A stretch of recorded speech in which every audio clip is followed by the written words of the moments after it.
Tudo bom? Tudo bom. Tailana, prazer estar com você. Obrigada por ter aceitado o convite, tá bom?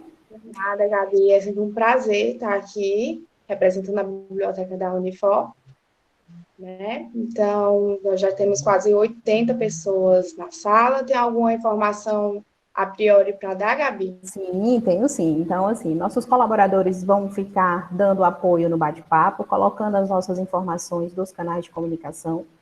No decorrer da apresentação, será enviado também um link no bate-papo para o preenchimento da frequência, para que todos possam preencher e, posteriormente, receberem, tá, as nossas informações, declaração de participação para o público da Unifor, vale como atividade complementar, tá, os nossos endereços de tutoriais, canais do YouTube, tá? Então, para que todos possam ter ciência, inclusive a sua apresentação, que vai acontecer hoje, então ela vai anexada também na declaração. Vou apresentar a Tailana, tá, para alguns, todos que estão aqui presentes. A Tailana é graduada em Biblioteconomia pela Universidade Federal de Ceará. Atualmente estuda letras em inglês na mesma universidade. É também estudante do MBA em Administração e Qualidade da Uninter. Atuou com pesquisas iconográficas, negociação de direitos autorais e produção de material didático em sistema de ensino. Tem experiência em gestão e análise de documentação arquivística, gerência de unidades de informação. Experiência também como bibliotecária voluntária em ONG, elaborando planejamento de atividades e esboçando políticas de desenvolvimento de acervo. Enquanto profissional liberal, trabalha com levantamento bibliográfico, normalização de trabalhos acadêmicos e consultorias direcionadas à gestão da informação e do conhecimento, e as licenças e cessões de direitos autorais, além de elaboração de fichas catalográficas e serviços relacionados ao ISBN. Então, parabéns, Tailana. Boa tarde, boa capacitação. Tá? Estaremos todos aqui participando e prestigiando as normas sobre Vancouver.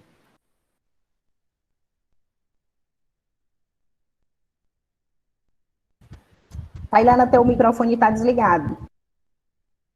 Opa, desculpa, gente, eu não tenho habilidades com tecnologia. Tô brincando. Gabi, muito obrigada, tá, pela apresentação.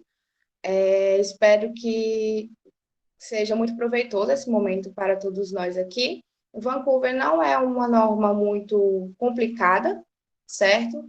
A gente só precisa prestar um pouquinho de atenção na pontuação que é usada nela, já que ela não tem destaque. Vocês vão ver, a gente vai fazer um paralelozinho com a ABNT, já que eu acho que a maioria de nós somos mais habituados com a ABNT, né? Então, eu vou pedir licença para compartilhar a minha tela com vocês, da apresentação, para a gente dar início a essa nossa tarde, tá bom?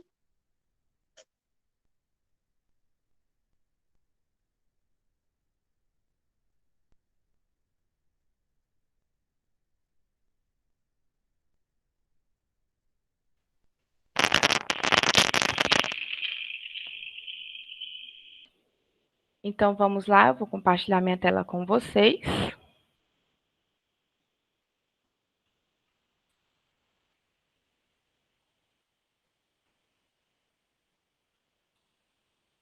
Só um minutinho.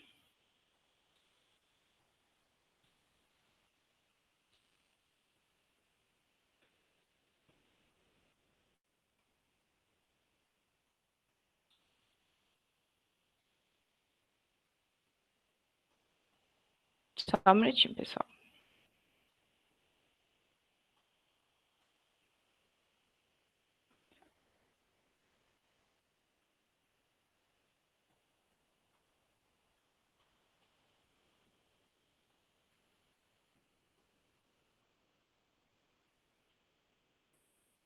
Lá vai.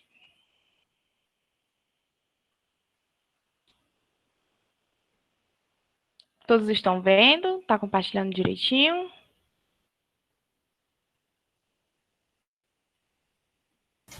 Sim, agora tá ok, viu? Tá ok, né? Pronto. Show de bola.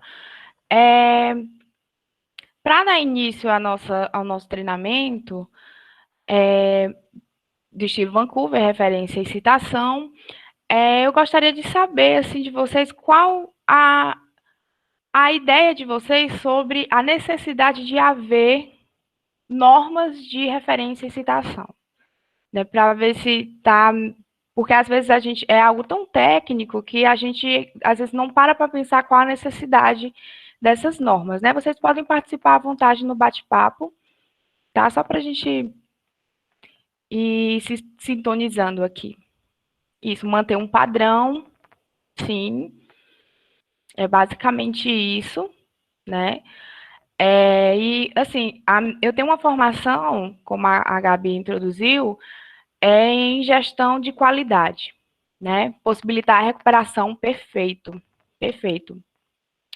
E eu sempre gosto de associar a normas à qualidade do serviço ou produto que está sendo oferecido, né? Então, um produto, na gestão da qualidade, um produto, quanto mais padronizado ele está, mais fácil o produtor tem de reduzir a ocorrência de falha, né? Porque a qualidade do produto e serviço, ela não significa a perfeição, mas a probabilidade daquilo ali estar sendo eficaz no que ele se propõe a ser. E as pesquisas científicas, os trabalhos acadêmicos, eles trabalham nessa perspectiva de ser um trabalho de qualidade. Até porque pesquisas científicas, elas vêm previamente ao desenvolvimento de um serviço e um produto, né? Seja nas ciências sociais, seja nas ciências sociais aplicadas, ciências jurídicas, linguagens e códigos. Tudo o que se faz ciência tem que vir com a premissa de qualidade. Então, as normas bibliográficas, elas são parte do processo de qualidade desses serviços, certo? E, partindo desse pressuposto, as normas bibliográficas, elas vão trabalhar com fontes de informação. Então, para eu ter um serviço de qualidade, eu tenho que começar com uma base de qualidade, com, digamos, matérias-primas, né, de qualidade. Então, a gente precisa saber julgar as nossas fontes de informação. Aí na tela vocês podem ver alguns exemplos de recursos informacionais de qualidade, certo? Para a gente começar uma pesquisa científica, um estudo, enfim, um trabalho acadêmico, certo? Tem a busca integrada são mecanismos de busca da biblioteca da Unifor, certo? Tanto a busca integrada quanto a busca integrada periódicos. Aí tem a Dynamed Plus, o portal de periódicos da CAPES, Cielo, EBSCO, a Biblioteca Virtual em Saúde e MedicinaNet. Aqui a gente pontuou principalmente as bases de saúde, porque o estilo Vancouver ele é exclusivamente da área da saúde, da área das ciências médicas, né? Então, são fontes de informação, recursos informacionais que têm uma garantia de qualidade, tá? E aí, para a gente julgar essas informações, essas fontes de informações, nós temos pelo menos 5 indicadores iniciais, certo? O primeiro é a recenticidade, observar se a data da publicação é atual para o assunto, ou seja, esse indicador ele é bem subjetivo. Por quê? Porque isso vai depender da minha área de pesquisa e do recorte da minha pesquisa, e da perspectiva da minha pesquisa. Então, eu preciso julgar essa informação, se essa informação ela está atual ou se ela está obsoleta para a minha pesquisa. Porque pode ser uma informação verdadeira, mas ela pode estar obsoleta, ela já pode ter sido refutada dentro da própria ciência. Então, dependendo da perspectiva da minha pesquisa, do propósito da minha pesquisa, ela pode não servir, tá? Segundo, confiabilidade. A informação é suportada por evidências? E isso, a gente tem que ter muito cuidado e a gente tem que ser muito perito para julgar a confiabilidade da informação. Porque em tempos de fake news, principalmente, uma informação falsa, ela pode ser construída com dados verdadeiros. Então, a confiabilidade, ela não é só identificar a evidência daquela informação, como em que contexto ela está sendo colocada, certo? É a criticidade daquela informação também. A autoria é um terceiro elemento a ser considerado, certo? Quem é o autor, o editor e o patrocinador, porque eu preciso saber se o autor ele é realmente um grande nome na área, se ele já teve histórico de plágio, por exemplo, esse tipo de coisa, se não pode existir um patrocinador que possa viciar a determinada pesquisa. Então, isso é extremamente valioso também para a criticidade da informação. A relevância corresponde ao tópico da sua questão. A informação está em um nível elementar ou avançado. Então, é a pertinência daquela informação para o seu trabalho. Para não ficar com a sensação de quem lê ser, sei lá, como se diz popularmente, encher linguiça, né? Se realmente são informações que trazem objetividade para o seu trabalho, trazem relevância. E o propósito da informação, da fonte de informação que você está consultando, ela está ali com o propósito de informar, ensinar, vender ou persuadir. É um fato, uma opinião ou uma propaganda, certo? Então, existem outras várias variantes de indicadores de informação, de fontes de informação, mas essas são básicas, são premissas básicas para uma fonte de informação de qualidade.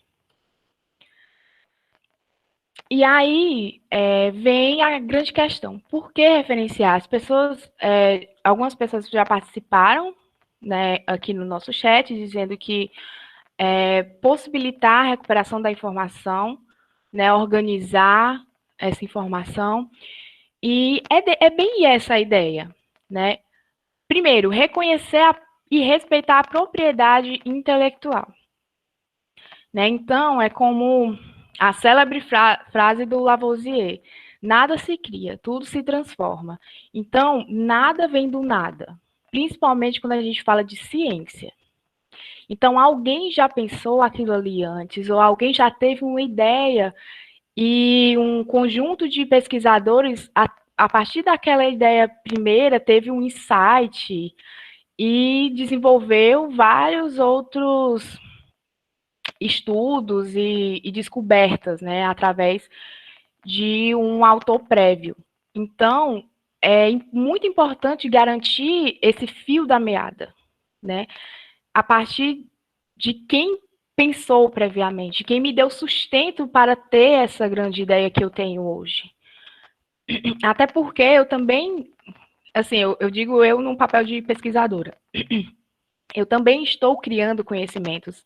E eu gostaria muito de o conhecimento que eu estou estudando para disseminar, que eu receba crédito por isso, né? Não crédito dinheiro, eu digo, mas crédito por reconhecimento da minha propriedade intelectual.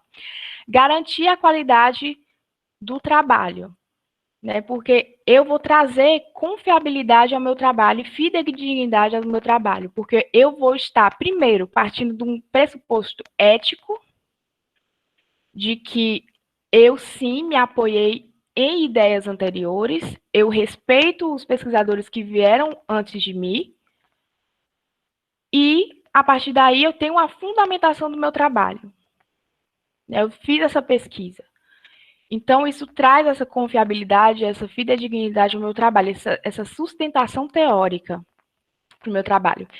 E divulgar e disseminar a informação científica, que é facilitar a identificação e a recuperação da informação, garantindo o desenvolvimento constante e inovador da produção científica. Ou seja, ao referenciar e citar, o meu trabalho pode ser uma fonte de informação para um pesquisador que nunca leu determinado artigo que eu citei no meu trabalho, ou não conhece determinado autor do meu trabalho, né? Então, isso colabora com a comunicação científica, com a rede de disseminação dentro da comunicação científica, certo? E se eu não referenciar, primeiramente, eu vou estar infringindo o artigo 7º da Lei de Direitos Autorais, né, que garante a proteção de textos e obras literárias e artísticas e científicas. Eu vou ter descrédito na comunidade acadêmica, porque se eu não cito ninguém, todo o trabalho surgiu exclusivamente da minha cabeça, a ciência vai entender que é uma abiogênese, né? Que é uma geração espontânea. Uma teoria que não está em voga mais na própria ciência, né? Então, não tem como confiar. É como se fosse mais um artigo de opinião.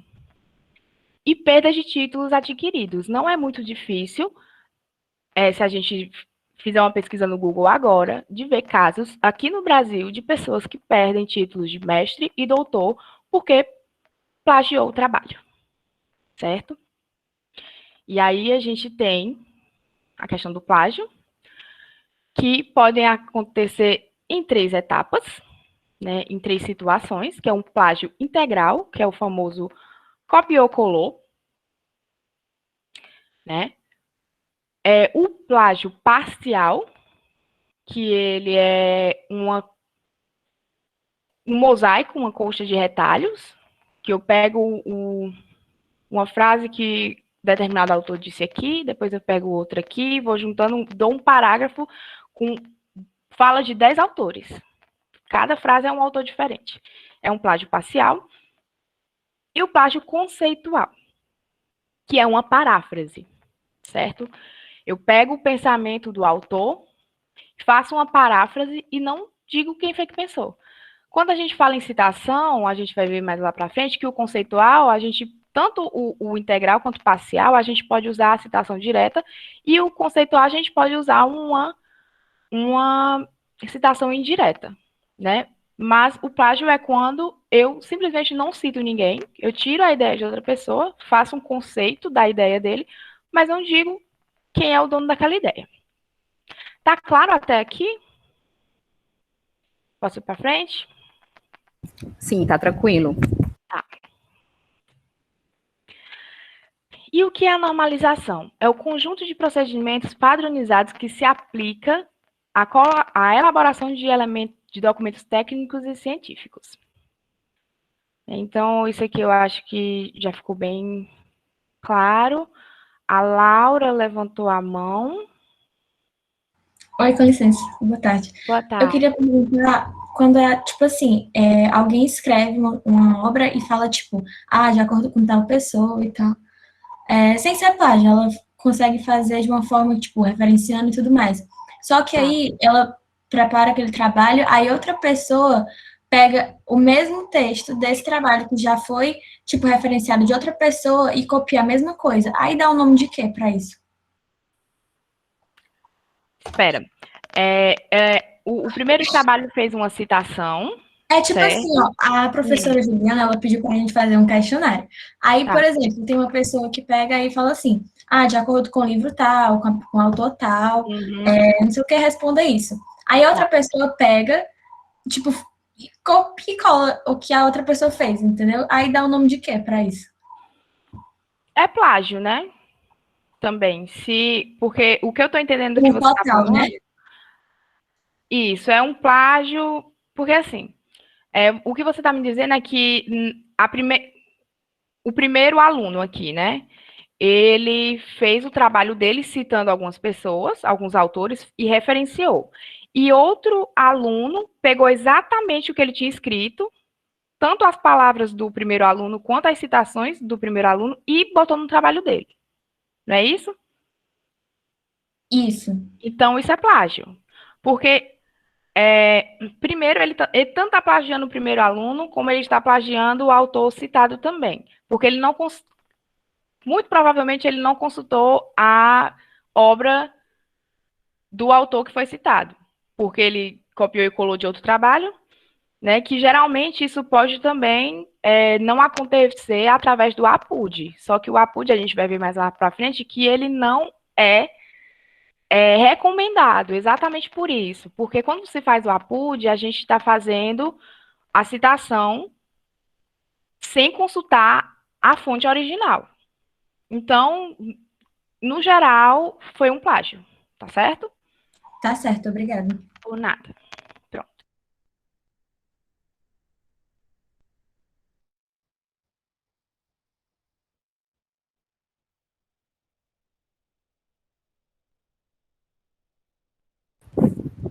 Tailana, teu microfone está desligado. Meu Deus, eu tô só desligando isso. Pronto. Obrigada, viu, Gabi? A norma Vancouver, né? O estilo Vancouver, ele nasceu em Vancouver, no Canadá, em 1978, numa convenção de cientistas, né, de pesquisadores e editores das ciências médicas e ciências da saúde. Nesse comitê, quer dizer, nessa reunião, nasceu o International Committee of Medical Journals Editors, que atualmente é o comitê responsável pela atualização das normas de Vancouver. A última atualização foi em 2010, tá? E aí eles queriam uma padronização, uma norma exclusiva para revistas periódicas, principalmente da área da saúde. E assim nasceu o estilo Vancouver, certo? E agora nós vamos entrar para esse estilo Vancouver propriamente dito. Ele segue os mesmos princípios da ABNT, por exemplo, né? O que você pode referenciar com Vancouver? As mais possíveis fontes de informação que você pode imaginar. Dissertação, tese, livro, legislação, artigos científicos, sites, documentos da internet, publicação no Facebook, Twitter, a gente pode referenciar tudo com o estilo Vancouver. Livros, né, que é o mais padrão, a fonte de informação mais padrão. Onde eu posso encontrar os elementos para fazer a minha referência? Para minha referência, eu preciso de quê? Autor, título, ano de publicação, cidade de publicação, editora. Se for segunda edição, eu preciso do número da edição. E eu encontro esses elementos na capa, na folha de rosto e no verso da folha de rosto, que é a ficha catalográfica, certo? Então, eu tenho informações de autor, tradutor, se é uma edição atualizada, revisada, eu vou ter essas informações, pelo menos nessas três partes do livro. E como eu faço essa referência a Vancouver? Vamos lá. A autoria de pessoa física. Até 6 autores, colocar todos separados por vírgula, certo? Então, na ABNT, atualmente, é possível até 6 também, só que ainda se usa até 3, né? O Vancouver, ele não tem esse até 3, é até 6. Eu tenho que citar pelo menos 6 autores, tá? Se tiver os 6, né? Se tiver mais do que 6, a partir de 7, eu uso o et al. Então, como é que eu vou fazer? O último sobrenome em letra minúscula, somente com a inicial maiúscula, certo? O restante do nome é abreviado, sem pontos, certo? Somente com as iniciais. Os autores, eles são separados por vírgula. Então, fica assim. E assim eu vou fazendo os 6, tá? Título, cidade de publicação, 2 pontos, editora, ponto e vírgula, 2015. Observem como é diferente da ABNT em alguns aspectos. O título, ele não tem nenhum tipo de contraste. E a pontuação entre editora e ano é ponto e vírgula, não é vírgula, tá? Então, ele fica dessa maneira. Com o et al, da mesma forma, cito os 6 primeiros que aparecem e o et al por último. Se tiver 8, eu só cito os 6 e o et al no último. Título, subtítulo, sem nenhum contraste, nenhum deles. Cidade, editora, ponto e vírgula entre editora e ano, e acabou a referência. Show de bola? Vamos para frente. Tailana, só uma observação, só para não quebrar seu raciocínio. Sim. Eu estou com algumas perguntas aqui no bate-papo e estou coletando para a gente responder no final, tá certo? Show de bola. Tá certo. Eu já vi aqui do et al, né? Se é itálico. Não, em Vancouver não é itálico, tá? E itálico agora é a BNT nessa versão da 6023/2018. Tá? Em Vancouver não se usa itálico. Autor, pessoa física como organizador, editor ou coordenador. Quando o documento for consultado, possui apenas editores ou compiladores, faz a identificação após o último nome indicado. Então, temos aqui o Oliveira, Montenegro, Vêncio, vírgula, organizadores. Então, eu faço aqui, ó, os autores direitinho, certo? Conforme aquela explicação que eu dei para vocês anteriormente, vírgula, organizadores. E termina a minha referência sem contraste no título, subtítulo normal, editora, ano. Pronto. Autores com denominação de descendência. Os agnomes, certo? Neto, filho, sobrinho, segundo, terceiro, enfim. Faço a minha referência com o último sobrenome, Ribeiro, JBM, e a designação de família eu ponho depois dos nomes abreviados, certo? Então, vamos lá. A BNT, esse nome ficaria Ribeiro Neto, J.B.M, certo? Vancouver, o Neto, ele vai vir por último. Então, eu não vou usar o Ribeiro Neto, eu uso o Ribeiro, JBM, Neto, certo? Não uso nenhuma pontuação no nome do autor. As iniciais dos nomes vão, assim, sem intervalos, tá certo? Neto, Tavares JC, Hoffman, Sistemas de Gestão, tananana, terceira edição, show de bola. Fica igualzinho às demais referências. Aí aqui ele faz uma observação, por exemplo, se existir número romano, né? Tipo Dom Pedro I, Dom Pedro II, né? Vamos supor que esse Ribeiro fosse Ribeiro II, com o 2 em romano. Aqui eu vou botar o 2 ordinal, certo? O 2 com aquele ozinho, aquela bolinha lá em cima, no lugar do neto. Se for em inglês, eu vou botar o ordinal em inglês. Se for em espanhol, eu vou botar o ordinal em espanhol, tá certo? Entidades, órgãos governamentais, empresas e etc. Quando a autoria for de 2 ou mais organizações, usa-se ponto e vírgula. Para identificar a hierarquização, usa-se vírgula.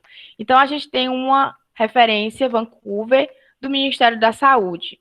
Essa vírgula, ela está indicando hierarquização, certo? O Ministério da Saúde e a Secretaria de Vigilância e Saúde é um ente hierárquico ao Ministério da Saúde, certo? Quando eu usaria o ponto e vírgula? Se fosse, por exemplo, Ministério da Economia, ponto e vírgula, Ministério da Saúde. Por quê? Porque os dois ministérios, eles não são hierárquicos, eles estão no mesmo patamar, certo? Então, eu usaria o ponto e vírgula. E continuo a minha referência da mesma forma a partir do título. Título, edição, cidade, editora e ano. Sempre observando a pontuação. Aí nós temos uma segunda referência aqui, também no Ministério da Saúde. Aqui nós temos 3 entes hierárquicos, né? O Ministério da Saúde, Secretaria de Assistência à Saúde e de Política Nacional de Imunização. Então, todos por vírgula. Se faz parte da hierarquização do Ministério da Saúde ou de qualquer outro órgão governamental, ponto e vírgula, ou vírgula. Se tiver os dois órgãos no mesmo patamar, ponto e vírgula, tá? E continuo a partir do título, normalmente, a minha referência. Ausência de autoria. Quando o documento não consultado não possui autoria, inicia a referência bibliográfica pelo título. Assim como acontece na ABNT, começa pelo título, porém, aqui eu não vou botar a primeira palavra do título todo em caixa alta, como eu faço na ABNT. Aqui eu escrevo o título normalzinho, certo? Sem nenhum destaque. Normalzinho, põe o título, eu só ignoro a inexistência mesmo do autor. Então, não muda nada, só mesmo é o autor que não existe, tá bom?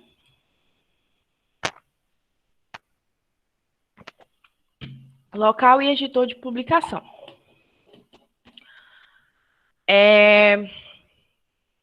O uso dos colchetes, certo? Então, vamos lá. Local de publicação é conhecido, mas não está no documento que eu estou em mãos. Então, eu faço aqui o autor, o título, o local que eu sei que é lá. Eu sei que essa editora, por exemplo, é de Nova York, mas essa informação não está na minha fonte de informação. Então, eu ponho colchetes, certo? Por exemplo, a editora Saraiva é de São Paulo. Não tem a cidade de São Paulo no livro, mas eu sei que a editora Saraiva é de São Paulo. Então, eu botaria São Paulo entre colchetes, certo? Quando não for possível identificar o local de publicação, usar local de desconhecido. Lembra que na ABNT a gente usa siniloco? Pois é. Aqui a gente vai botar local desconhecido. A gente não vai usar a sigla em latim, a gente vai escrever em português, certo? Então, tem o autor, o título, o subtítulo, local desconhecido entre colchetes. Não sei onde essa publicação, onde é que essa editora fica. Não tem nenhuma fonte de informação. Pronto. Editor desconhecido. Utilizar editor desconhecido na identificação. É o da ABNT, o sine nomine. Certo? Só que em Vancouver a gente escreve entre colchetes em português por extenso. Editor desconhecido. Então, faço lá a minha referência, certo? Aqui vocês podem estar percebendo que tem 2 sobrenomes ao invés de um só, né? O que é que acontece, pessoal? Sobrenome em espanhol, a gente tem que usar os 2 sobrenomes os 2 últimos sobrenomes do autor, certo? Porque eles consideram o principal nome, o nome paterno. E quando se constrói nomes em espanhol, o nome paterno é o segundo nome. É o penúltimo nome, no caso. Então, a referência fica assim com nomes em espanhol, tá?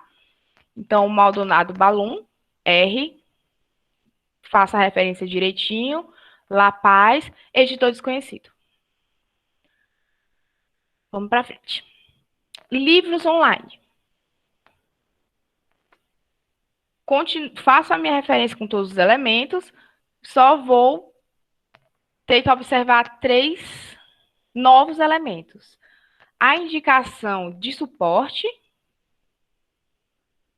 e acesso e o disponível em, que já é conhecido da gente, só vai ser atribuído em outro local.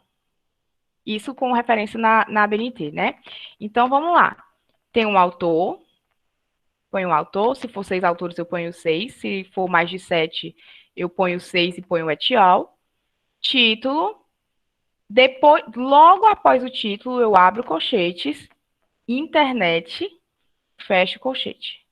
Lisboa, editora, ano, abro colchete, acesso em e ponho a data do ano, formato ano, mês e dia, certo? Ponto, disponível em e o link, tá? Então, o acesso em vem antes do disponível. Aqui ele inverte, tá bom? E-book com indicação do número de DOI. Faço a minha referência. Ponho a indicação de suporte aqui, que é um suporte virtual, né, na internet. Cidade, editora, ano, acesso disponível em, e o DOI logo após, do link do e-book. Tranquilo? Vamos lá. Capítulo de livro, parte de um todo. Autoria do capítulo distinta da autoria do livro num todo. Vamos lá.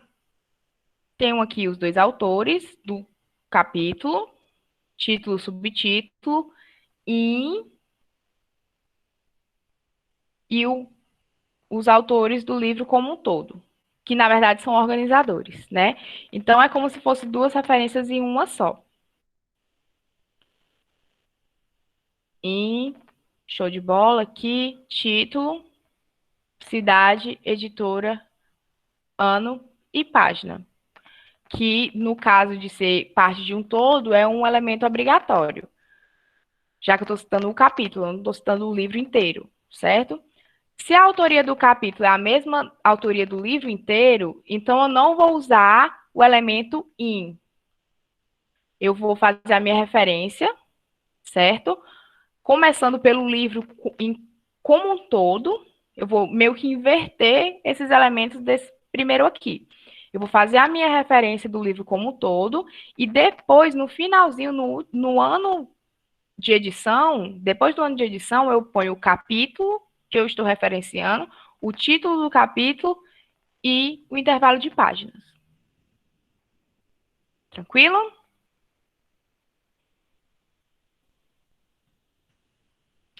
Deixa eu ver aqui no chat.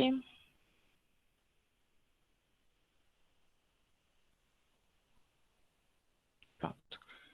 Tá anotando, né, Gabi, as perguntas? Pra eu não ficar parando aqui. Tá. Nem se preocupe com o bate-papo. As perguntas estão sendo anotadas e, posteriormente, à apresentação, a gente abre para as perguntas, certo? Tá bom. Pronto, vamos para artigo, certo? Eu acho que o artigo é o mais popular de Vancouver, né? Tendo em vista a própria existência do estilo, né? Que foram para editores de revistas científicas. Então, onde eu localizo essas informações? Eu tenho o título aqui, geralmente em artigo ou vem nessa parte superior ou no rodapé. Em alguns vem na lateral, assim, também, certo? Então, geralmente, os artigos eles já trazem a referência completa, né? Mas os elementos de volume, número, ano, é possível encontrar nesses locais. E nós temos aqui duas fontes de informação para consulta de títulos abreviados de revistas científicas, né, de periódicos científicos. Então, o portal de revistas científicas em ciência da saúde e o NLM Catalog, que é internacional, e todos os periódicos, todas as abreviaturas de periódicos você pode encontrar lá. Pois bem, artigo impresso.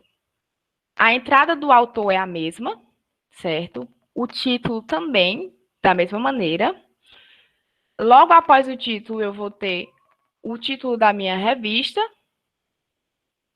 ponto, ano, ponto e vírgula, volume, abre parêntese, o número do fascículo, fecha parêntese, 2 pontos, intervalo de páginas. Pronto. A parte do artigo é a que a gente tem que mais observar as pontuações. Certo? Então, ano, o que separa o ano do volume é ponto e vírgula. O número do fascículo vai estar entre parênteses, e o que separa todos esses elementos do intervalo de página são 2 pontos. Artigo eletrônico. Entrada do autor da mesma maneira, título da mesma maneira, o nome da revista abreviada, internet. abre parênteses, internet. Logo após o título, o nome da revista, tá? No livro, no e-book, a gente usa logo após o título. No artigo, na revista científica, a gente usa logo após o nome da revista científica. Ano 2012, abro colchetes, o acesso, logo após o ano, fecho o colchete, ponto e vírgula, então continuo esses mesmos elementos do impresso,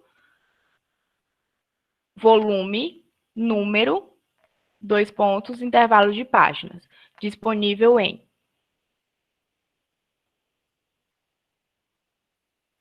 TCC, dissertações e teses. Tese e dissertação. Autor, o título, subtítulo, abre parêntese, tese. Depois do subtítulo, se houver, ou logo depois do título, abre o colchete, tese. Ponto, cidade, editora, ou que no caso é a universidade, e o ano. Prontinho. Dissertação, autor, logo após o dissertação, logo após o título, dissertação, cidade, universidade e ano. É bem tranquilinho isso aqui também. Artigo de jornal e eventos. Um artigo de jornal, né, aqui no caso da Folha de São Paulo. O autor do artigo, do jornal, o título do artigo, o periódico, que é a Folha de São Paulo, o ano que aquele artigo foi publicado, certo? Quer dizer, a data, no caso, né? Naquele formato ano, mês e dia. 2 pontos, o caderno. 2 pontos, esse B7 é a numeração que alguns periódicos usam para seus cadernos, certo? Aqui no caso, a paginação é B7. Mas aí, se for a numeração normal, de 0 a 9, por exemplo, usa o intervalo dessas páginas. Trabalhos em anais e resumos. Pois bem, ela é bem grandinha. Tem um autor, normalmente, esses elementos aqui sempre vão ser dessa maneira. O título. E como esse trabalho ele é parte dos anais, então eu uso a partícula in. Anais do 27º Congresso Brasileiro de Periodontologia, abro o colchete internet, porque esses anais estão online. Então, internet. Ponto e vírgula, a data que ocorreu, certo? O ano, o mês e o intervalo de dias, que foi do dia 19 ao dia 22, que ocorreu esse congresso. Ponto e vírgula, a cidade e o estado onde ocorreu o congresso, certo? E aí eu vou ter aqui a editora dos anais, que é Belo Horizonte, Sociedade Brasileira de Periodontologia, 2017. Deu para entender? Essa primeira data aqui é a data referente, a data e o local referente ao congresso. Esse segundo aqui é referente à edição, tá? Então, Belo Horizonte, Sociedade Brasileira de Periodontologia, 2017, acesso em, e a data do acesso, que eu acessei aquele material. Disponível em, prontinho, tá? Essa daqui é, eu acho que é uma das mais complicadinhas que tem. Mas, se a gente conseguir identificar os elementos, a gente consegue fazer ela direitinho. Bula de remédio. Vamos lá. Bula de remédio. Começo pelo nome do medicamento. Abre o colchete, bula. Fechei o colchete, cidade, nome do laboratório e o ano. Tá? O ano da bula. Bula na internet. Nome do medicamento, abre colchete, bula, fecha colchete. Cidade, laboratório, ponto e vírgula, o ano da bula, a data de acesso e o link disponível logo depois.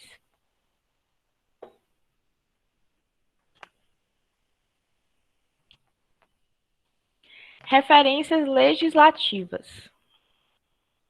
As nossas leis, os decretos. Então, vamos lá. Constituição Federal. A entidade é Brasil.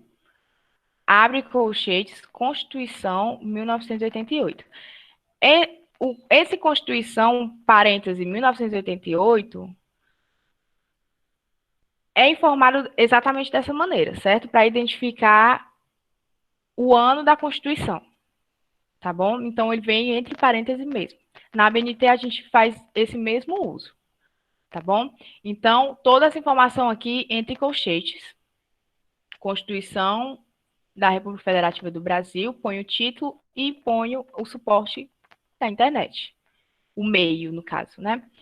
Então, cidade, Distrito Federal, o órgão responsável pela edição, que foi o Senado Federal, o ano, acesso em, o número de páginas e a disponibilidade. Esse aqui é um item opcional, tá? Então, eu posso fazer o acesso logo depois do ano e o disponível em, não tem problema. Leis. Brasil, a entidade, ponho a lei e o ano da lei e a ementa da lei. Dispõe sobre a proteção dos dados pessoais e altera a lei. Ponto. Diário Oficial da União, que geralmente é o periódico onde as leis saem, né? Quando elas são sancionadas. O dia da publicação no Diário Oficial, com a data, ano, mês e dia. 2 pontos. O volume do Diário Oficial. O número e seção vem entre parênteses, certo? 2 pontos e o intervalo de páginas onde a lei foi publicada, dentro do Diário Oficial. Uma lei municipal aqui de Bauru, São Paulo. Da mesma maneira, a entidade é Bauru, ponho entre parênteses a federação, certo? A União Federativa, no caso. Ponho o título. E eu posso suprimir, se a ementa for muito grande, a ementa da lei for muito grande, eu posso usar os colchetes e 3 pontos como forma de suprimir toda a ementa, certo? Se ela for demasiadamente grande. Então, não, sem nenhum problema, eu posso usar a supressão com colchetes e reticências. Bauru, Prefeitura Municipal de Bauru, que é a cidade e o órgão de edição, o ano, data de acesso e a disponibilidade.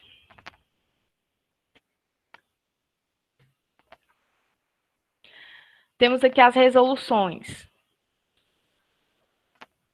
A instituição, né, a entidade São Paulo, e eu ponho entre parênteses aqui para diferenciar da capital do estado, né? Então eu ponho São Paulo, estado, separando prefeitura de governo estadual.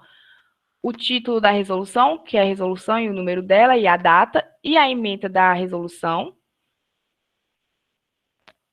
O periódico, que foi, no caso, o Diário Oficial do Estado de São Paulo, e o meio, que foi a internet.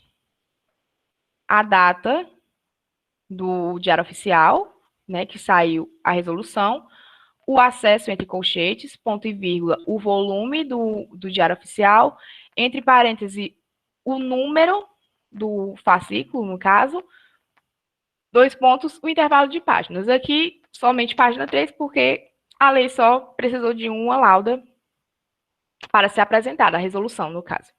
Então, logo após, disponível em.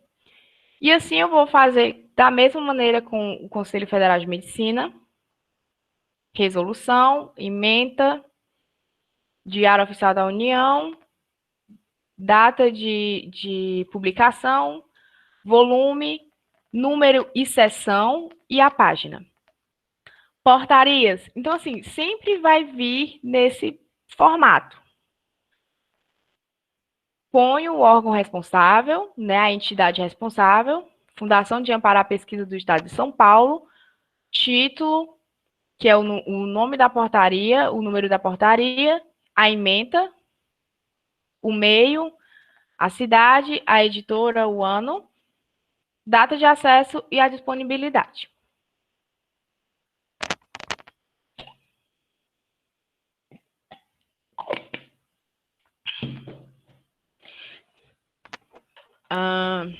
Vídeos e podcasts. São materiais que estão em ascensão, eu diria, né? Hoje em dia. E tem muita informação boa também, principalmente em podcasts. Então, vamos lá. Vídeo do YouTube. TV USP Bauru. Certo? Então, eu ponho o autor daquele material, de bem com a vida. Geralmente, gente, esse autor, a gente considera o usuário que fez a publicação do material no YouTube, tá? Então, aqui no caso, essa referência diz respeito ao vídeo que foi feito o upload no canal da TV USP Bauru. De bem com a saúde, AVC, tranquilo aqui, o título, abre colchetes internet, que é para dizer o meio, fecha colchetes a cidade da universidade, o editor, que no caso é a própria TV, a data de upload, logo após, entre colchetes, a data de acesso. Fecha colchetes, vídeo, 1 minuto. Então, eu vou descrever aquele material. Né? No caso aqui, é um vídeo, põe 2 pontos e a duração desse vídeo em minutos. Disponível em e o link de acesso. Podcast. O autor do podcast. Dragões de Garagem. Subtítulo. O meio, que é a internet, entre colchetes. Local desconhecido, entre colchetes também, que é uma informação que eu não tenho. Os editores. O ano de upload. E a data de acesso. Quer dizer, a data de upload e a data de acesso. E que tipo de material é esse? No caso, um podcast de 99 minutos. Aqui, gente, é para estar disponível em, tá? Tá available from, mas desconsiderem. É disponível em e o link do podcast. Redes sociais. Postagem do Twitter. Começa a minha referência pelo autor do tweet, certo? Então, o tweet é do perfil da Agência Nacional de Vigilância Sanitária. O título do meu tweet vai ser a própria mensagem do tweet, certo? Então, se as mensagens foram muito longas, eu uso o recurso de supressão, com colchetes e reticências. Então, escrevo o tweet até onde eu acho que é pertinente e faço a supressão. E logo após abro o colchete novamente e digo o meio daquele tweet, que obviamente é a internet. Cidade, editora, no caso que é a própria Anvisa, né, o autor, o ano, o mês e o dia daquela publicação. Logo após, abre colchetes, acesso em, data de acesso, fecha colchetes, o veículo daquela informação, que foi o tweet, 2 pontos, e o arrobinha da Anvisa. No caso, do autor daquele tweet, né? Faça essa consideração aqui e o disponível em. E o link. Facebook. Segue na mesma linha de raciocínio. Ponho o perfil da postagem, aqui no caso é do Conselho Nacional de Desenvolvimento Científico e Tecnológico, e o título da minha referência do Facebook vai ser a própria postagem do Facebook, que eu vou também usar a supressão onde eu achar necessário. Tá bom? Logo após, colchete. E o meio, que também é internet, cidade, o editor, o dia da postagem, o dia do acesso, o veículo, que foi o Facebook, e o arrobinha do Facebook ou do Facebook da CNPq, né, do CNPq. E o disponível com o link de acesso para a postagem. Pronto. Como eu organizo essas referências no meu trabalho, certo? As referências, elas são numéricas. Então, a organização, enquanto na ABNT eu faço a organização das referências em ordem alfabética, em Vancouver eu vou organizar na ordem que elas foram citadas primeiro, certo? Então, se esse GAVA aqui, eu não sei se vocês estão enxergando, porque está muito pequenininho, mas esse GAVA foi o primeiro autor, esse aqui foi o primeiro trabalho citado, certo? Esse GAVA, Cardoso, Basta, pronto, desses 3 autores. Foi o primeiro trabalho citado. Então, ele vai receber o número 1. Se eu citar esse trabalho 5 vezes no meu artigo, no meu TCC, as 5 vezes ele vai ser referenciado, referenciado com o numeral 1, tá bom? Então, assim, eu posso ter essa citação na introdução, essa citação na metodologia e a citação na conclusão. Essas 3 vezes ele vai ter, logo após a citação, vai ter um umzinho lá em cima. A gente vai ver isso agora nas citações de Vancouver. Então, a citação direta é o mesmo conceito da citação direta da BNT. É transcrever a parte da obra do autor consultado. Então, é as palavras do autor. Certo? Então, aparece entre aspas. Em Vancouver não existe aquele recuo que a gente conhece, aquele recuo de 4 centímetros da folha. Não existe, certo? Citação direta em Vancouver é todas entre aspas. E aí, olha aqui o númerozinho da referência. Essa referência aqui, esse trabalho, foi o 5º trabalho a ser referenciado, a 5ª referência inédita naquele trabalho. Então, se esse trabalho, esses 5 aqui, se eu usar esse trabalho aqui e fazer 3 referências, 3 citações desse trabalho, independente de onde ele aparecer, ele vai aparecer um 5. Porque aquele trabalho foi o 5º inédito da publicação. Certo? É por ordem que ele aparece primeiro. Ele é organizado na ordem que aqueles trabalhos aparecem primeiro no artigo, no trabalho científico.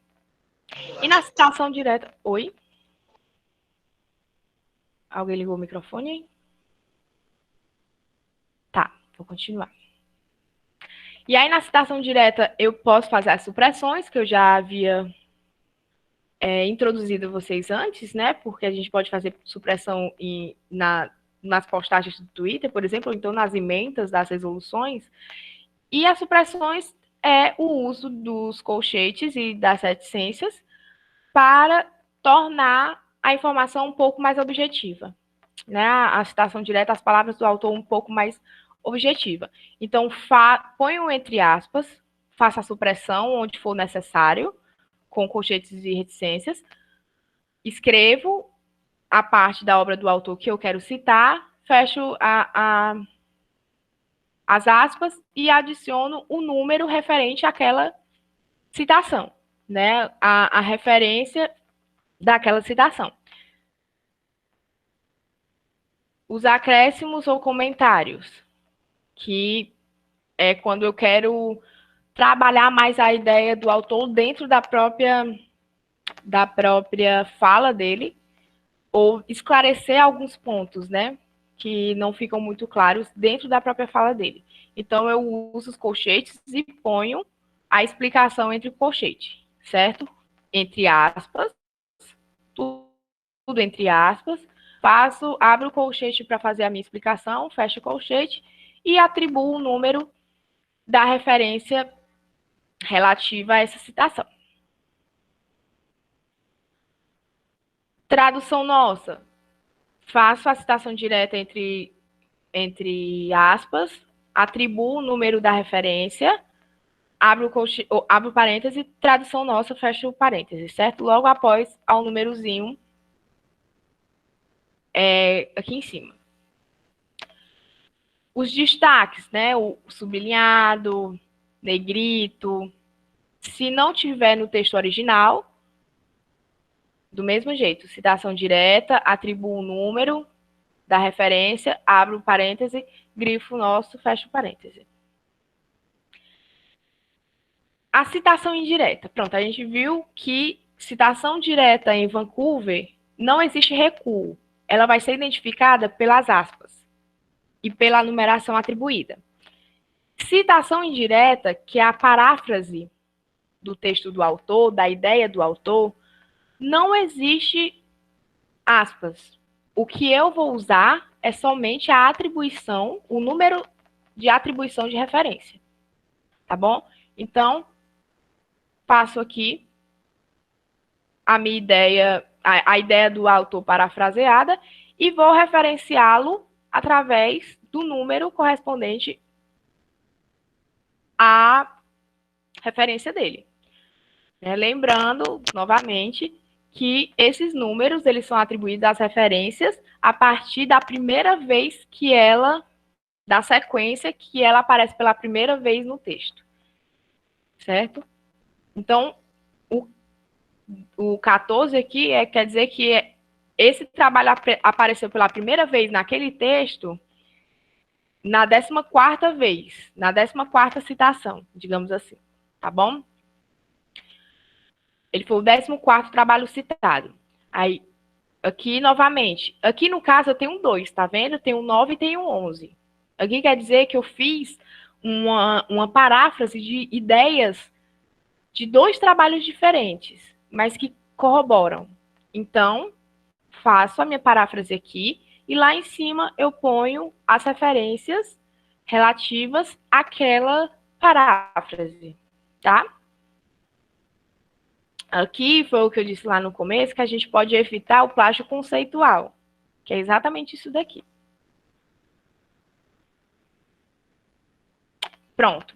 O que eu estava explicando. Essa citação aqui, por exemplo, vamos supor que foi a primeira vez que esse trabalho aqui apareceu no texto. A primeira vez que esse trabalho aqui apareceu no texto foi através dessa citação. E a primeira vez que ele apareceu, ele era, ao mesmo tempo, o 5º trabalho que eu estava usando naquele meu texto. Certo? Então, o 5º trabalho que eu uso no meu texto, mas é a primeira vez que ele aparece sendo citado, então vai ser atribuído o número 5 para ele.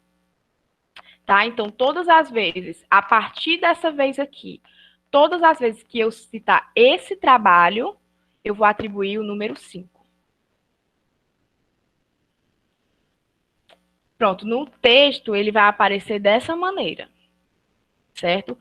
Algumas editoras pedem que ele apareça, que os números de referências, né, de citação, eles apareçam entre parênteses. Outras preferem que seja sem parênteses, certo? Mas ele sempre vai aparecer lá em cima, como se fosse aqueles números de potência. Tá? Então, quando é uma paráfrase com 2 trabalhos, faz essa magiquinha aqui. Separa por vírgula e indica os 2, tá? Ou por hífen. Tá? Separar as 2 referências por hífen. E, para ajudar todo cidadão brasileiro pesquisador, nós temos o mecanismo online para referências estilo Vancouver, que foi desenvolvido pela Federal de Santa Catarina, o MORE.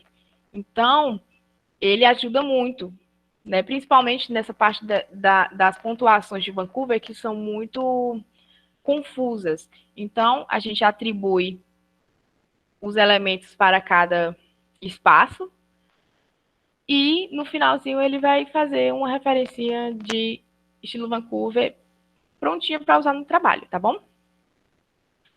E é isso, pessoal. Essa é a referência dos nossos trabalhos, dessa apresentação, tá? Essas são as informações sobre treinamentos e orientações da Biblioteca da Universidade de Fortaleza. Ufa! E aí, vamos abrir para as perguntas e já atender. Ai, gente, vou ligar aqui o ventilador, talvez vocês escutem um barulho de vento, tá? Mas é porque tá muito quente aqui. E pronto, é isso, pessoal.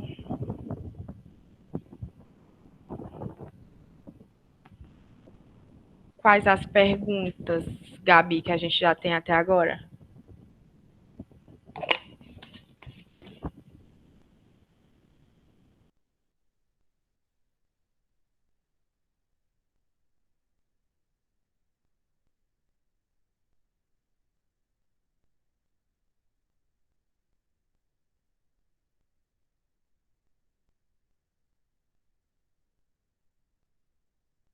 Pronto, eu vi aqui uma pergunta sobre se usa a PUD no Vancouver.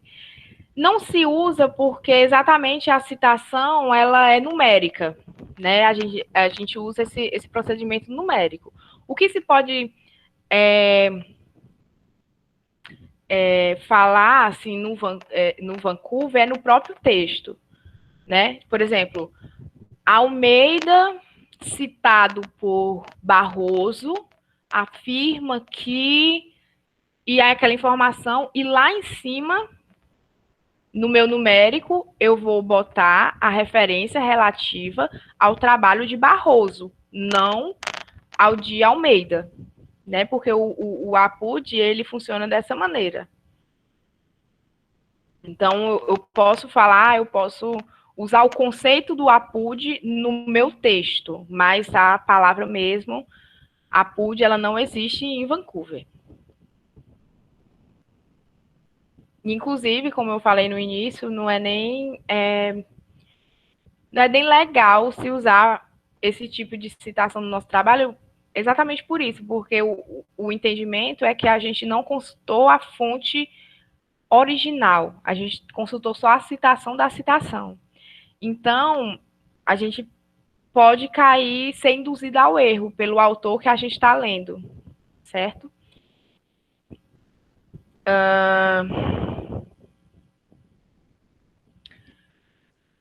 Pronto, Thaís. A Thaís está dizendo aqui que ela faz Bíblia na Uniaselv e gostaria de saber se a ABNT já existe essa atualização e como fazer referência quando se utiliza redes sociais.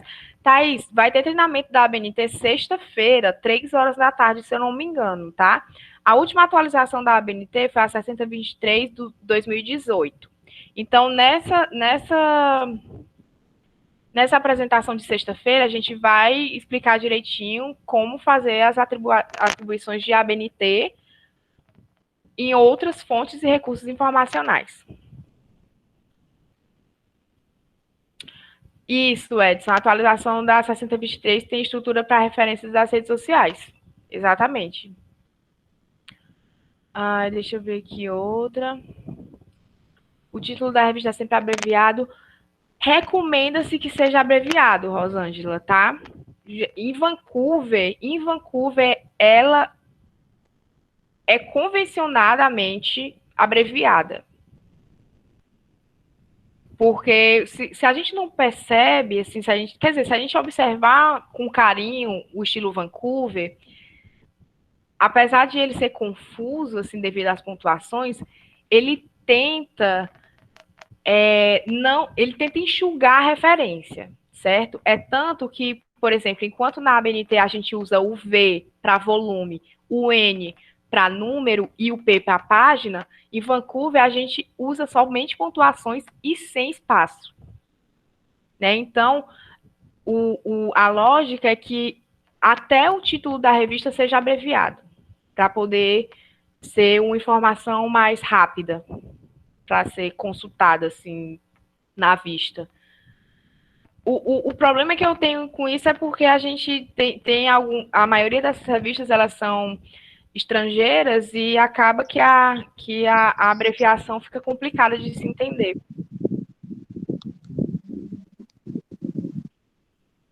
Pois não, Gabi, pode falar. Oi, retornei. Tive um probleminha técnico aqui no notebook, mas deu tudo certo agora. Tá. Máquinas e máquinas, né? Dando susto na gente. Seguinte, tem algumas perguntas. A Raira já pode iniciar a leitura dessas perguntas para você, tá certo?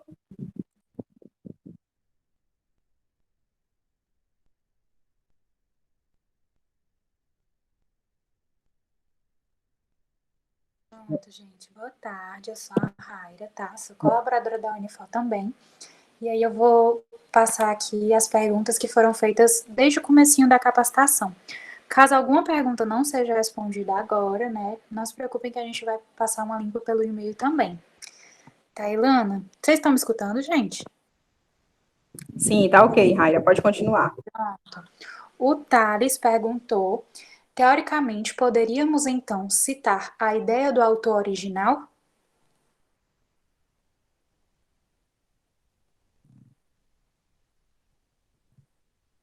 Tailana?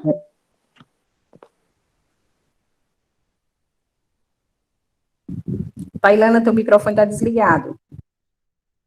Do céu, viu? Há uma jaula, mas vamos lá. Sim, você pode usar a ideia do autor original desde que você referencie esse autor, tá? Então, como eu havia explicado, a citação é indireta, porque se eu falo aqui a ideia... Primeiro que toda a construção do meu trabalho, se ela for escrita de uma maneira coerente e coesa, eu vou deixar muito claro o que não é meu e o que é meu a partir daquilo, certo? Então, a ideia inicial pode não ser minha, mas esses recursos de citação indireta, por exemplo, que eu faço a paráfrase e referencio a ideia do autor, faz com que eu não cometa um plágio. Tá bom? Então, assim, o que é que acontece? É muito comum em produção acadêmica. A gente passa o curso inteiro recebendo as mesmas informações e construindo essas informações. Até que no último semestre a gente já tem aquela ideia, aquele conceito tão claro na nossa cabeça, que a gente acha que a gente pensou sozinho. Então, eu vou lá escrever no meu trabalho, só que você não pensou sozinho. Isso foi construído no decorrer do curso, baseado em vários autores. Então, é muito importante que se referencie essas pessoas. Ainda que você saiba exatamente o que você está falando, você precisa referenciar, direta ou indiretamente, quem construiu aquele conceito. Tá? Qual a próxima? Espero que tenha ficado claro. Pronto.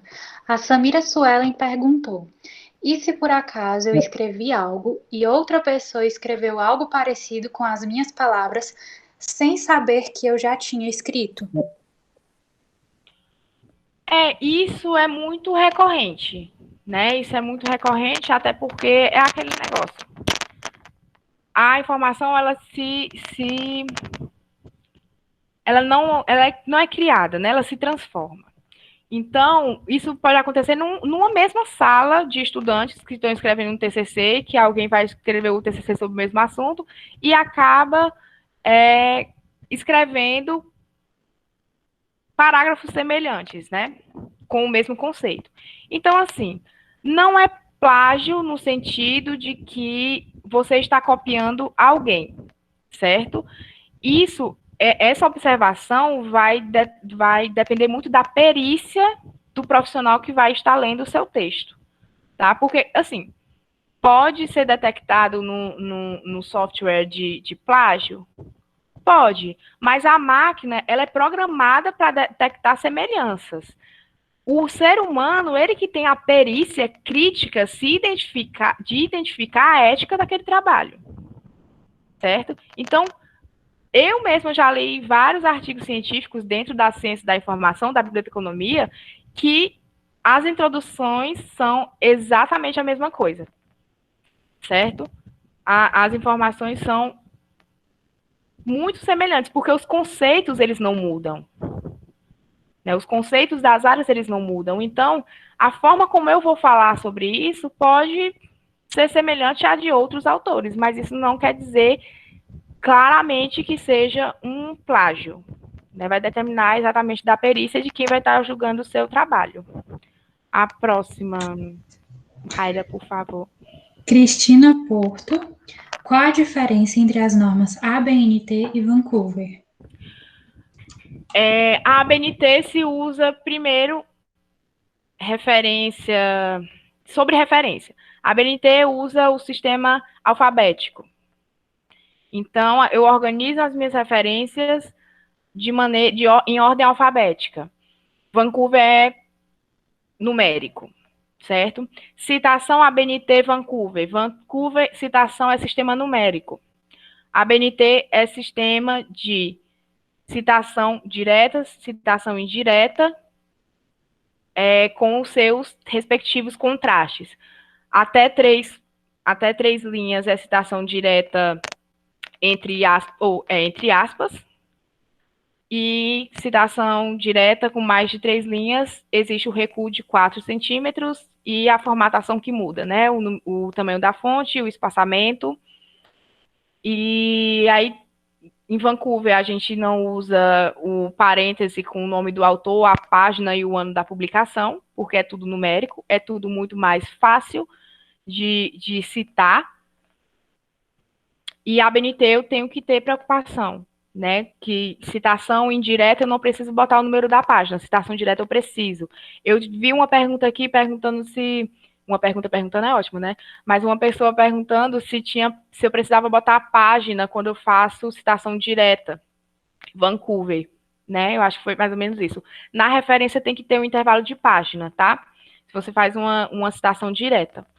Mas como geralmente Vancouver as fontes de informação é muito artigo científico, então já vai ter lá no artigo científico o intervalo de páginas. Então é meio que já está intrínseco na referência Vancouver. A próxima, Raira, eu espero ter respondido essa também. Grazi Alves, pode ocorrer o plágio universal? Plágio universal. Acredito que sim. Só um momentinho aqui para eu me atentar sobre o termo. Tá, e ela também falou um pouco sobre. Ela perguntou de novo agora no chat que eu tô vendo. Eu não sei se ela quer saber se pode ocorrer ou se você pode falar sobre o plágio universal. Que ela tinha colocado anteriormente se podia, e agora ela perguntou se você poderia falar um pouco sobre. Tá, eu sei. Para ser honesta, eu não sei a respeito, eu não conheço o termo plágio universal, certo?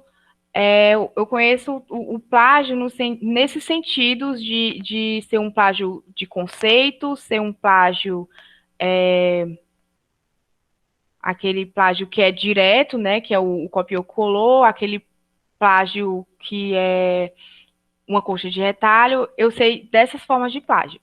Mas eu confesso que o termo plágio universal eu nunca ouvi falar.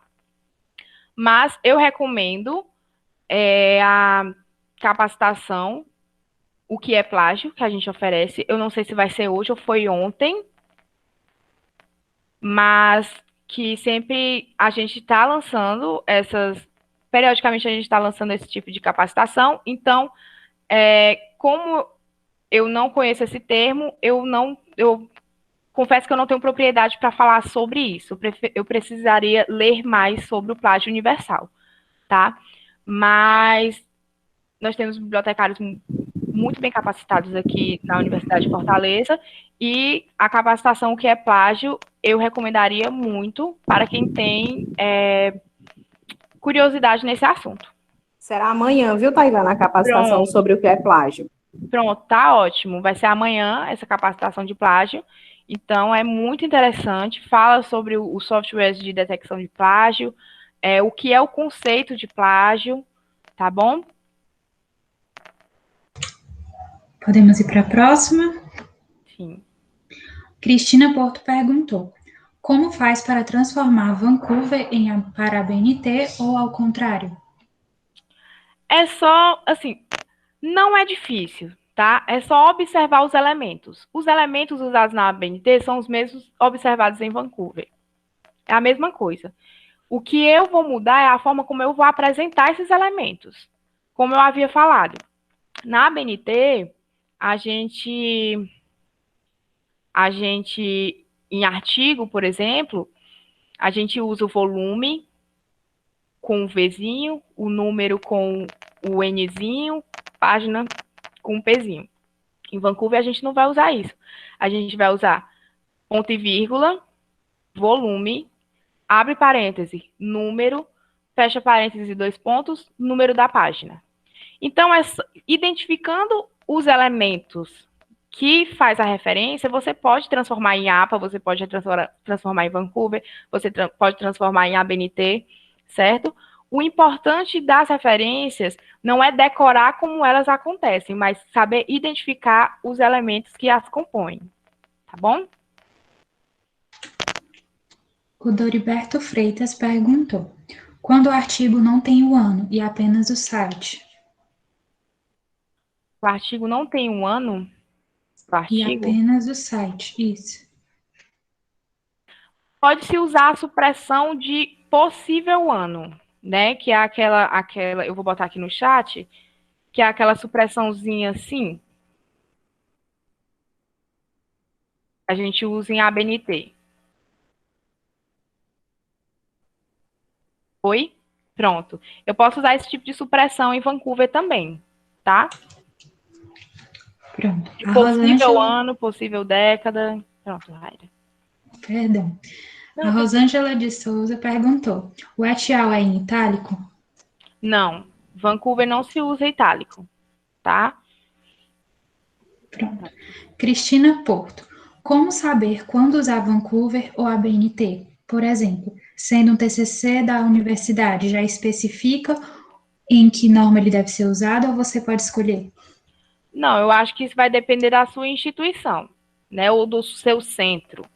Por exemplo, na Unifor, por exemplo, nem todos os cursos usam exclusivamente a BNT, né? Em determinados trabalhos, apresentações em eventos, é convencionado que determinado curso use APA, que determinado curso, principalmente quando os professores incentivam os estudantes a publicarem nas revistas da Unifor.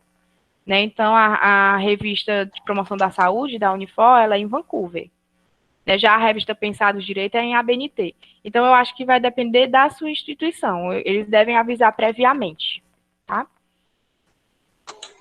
O Edson Matos perguntou: mas no caso do DOI da referência anterior, não tem pontuação que o separe do link de acesso? Eu acho que foi referente a algum slide que tu passou, tá? Sim, eu acho que foi o do DOI. Eu acredito que foi o ponto final que faltava do disponível em para separar do DOI, né? Tem, tá, Edson? Eu acho que foi um erro só de digitação mesmo, mas tem a pontuação, tá? Rosângela de Souza: o título da revista é sempre abreviado ou pode ser por extenso? Essa eu respondi Pronto. antes, viu? Marília: o DOI não é adicionado no artigo? Geralmente, ele não é realmente um item obrigatório, o DOI, né? Desde que você tenha um link de acesso, tá? Então, você pode tanto usar os dois, o link de acesso e o DOI, porque tem periódicos antigos que eles não têm DOI. Então, que já não está mais em circulação, então ele não tem o DOI, né? Então, no impresso, geralmente não se usa, mas se for um artigo online, inclusive você pode substituir um link de acesso pelo próprio DOI, porque alguns DOI, eles são o link de acesso ao artigo, né? Então, você pode usar os dois itens, como pode usar um de cada. A Viviane Paulino perguntou: e como faz a referência de jurisprudência? De jurisprudência, ela é muito semelhante à da legislação. No material que vocês vão receber, nessa parte aqui, deixa eu voltar aqui.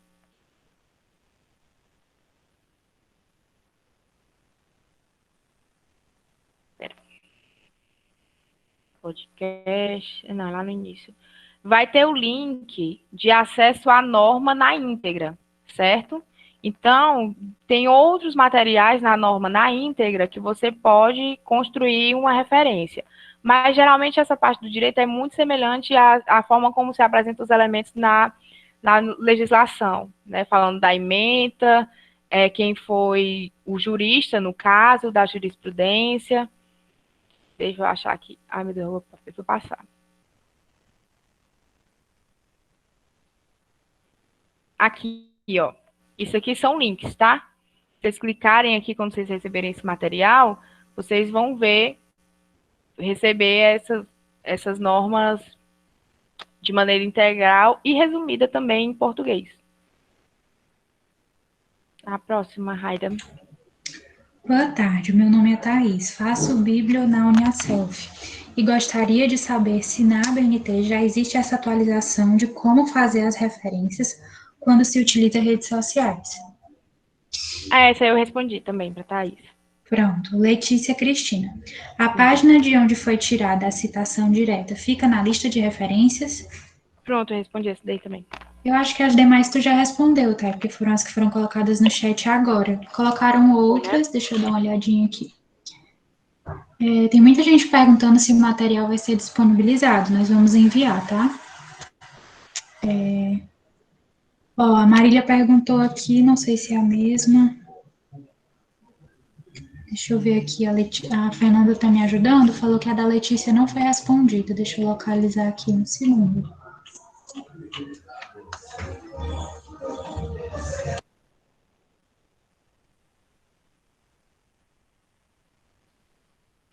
Aqui a Viviane está perguntando se eu dou treinamento em outras instituições. Ainda não. Ainda não, Viviane. Mas estou aberta a convites. Futuros convites, né, Tailana? Estou aberta a convites. Estamos já finalizando, tá certo? A nossa capacitação com a Tailana.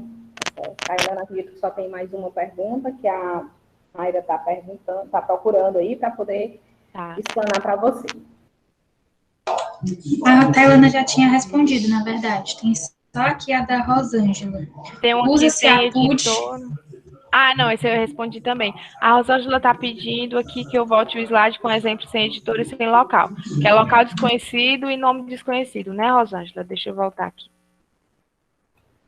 Lembrando, gente, que após o preenchimento do link de frequência, será elaborado as declarações, né? No corpo do e-mail vão os nossos endereços eletrônicos e, inclusive, essa apresentação em PDF, para que vocês possam consultar no momento que desejarem. Não, acho que tá para cá. Foi passar, eu acho. Deixa eu ver, artigo impresso, antes. Capítulo de livro. Pronto, eu acho que é aqui, né? Pronto, local desconhecido, editor desconhecido. Vocês vão receber, tá? Esse material. Pessoal, muito obrigada, viu? Perdão, alguma coisa, tá certo? Não percam o restante da programação da SIC, tá muito boa, certo? Sexta-feira eu estarei dando um treinamento ABNT. Qual horário, Gabi? É às 15, né? Às 15h30, sim. Tailana, muito obrigada pela sua participação, sua disponibilidade. Foi bom contar com você aqui na CIC no primeiro dia da sua apresentação. E sexta-feira teremos mais, né? Com a sua abordagem sobre a ABNT. E bom. Pronto, pessoal, muito obrigada, viu? Eu que agradeço o convite. Tá bom. Então, sinta-se abraçada por todos, já que nós estamos nesse momento totalmente virtual. Né? Mas a biblioteca agradece a sua participação. Obrigada, pessoal. Pronto. E os demais que estão na sala, quiserem permanecer para prestigiar a próxima capacitação, podem ficar à vontade. Abraço, Tailana.